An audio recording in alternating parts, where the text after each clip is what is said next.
चौपाल लालपट्टी।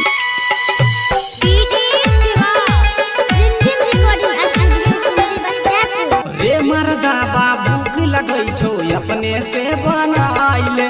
सौतीन के फेरा में रहै छी दिल को आई नहीं खाइले सौतीन के फेरा में रहै छी दिल को आई नहीं खाइले रे मर्दा बाबूक लगै छौ अपने से बनाइले सौतीन के फेरा में रहै छी दिल को आई नहीं खाइले ओकरे फेरा में हरदम ओकरे फेरा में हरदम बैठी हमरा गाल रे मारै छी बाते बात पर रे कोर फूटा कोई दिलही जिंदगी खराब रे हे रे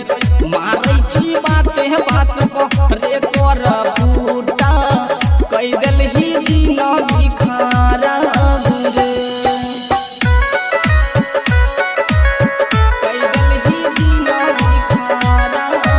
मुकेश चौपाल लालपट्टी।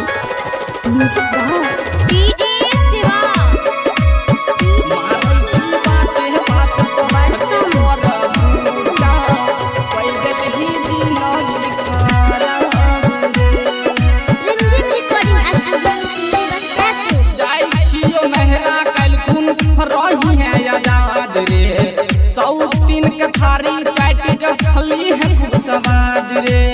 हली है खूब स्वाद रे हली है खूब स्वाद रे जाई छियो नहरा कल खून रही है आजाद रे सौतीन के थारी चाट के हली है खूब स्वाद रे जिंदगी सवार दी है जिंदगी सवार दी है हमर बिगाड़ के मारै छी बाते बात रे कोर फूटा कोई दिलही जिंदगी खराब रे हे रे मारै छी बाते बात रे कोर फूटा कोई दिलही जिंदगी खराब रे कोई दिलही जिंदगी खराब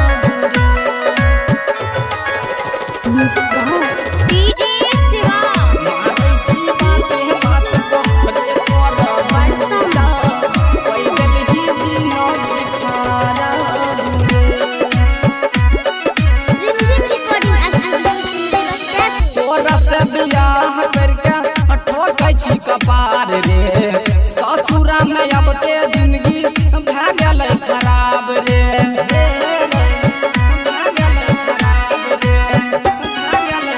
तोरा से बियाह करके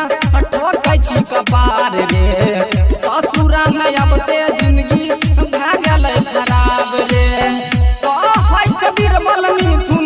कहै छ बीरबल मिथुन रखी है संभाल के मारै छी बाते बात पर रे कोर फूटा कोई दिलही जिंदगी खराब रे हे रे मारै छी बाते बात पर रे कोर फूटा कोई दिलही जिंदगी खराब रे मुकेश चौपाल लालपट्टी।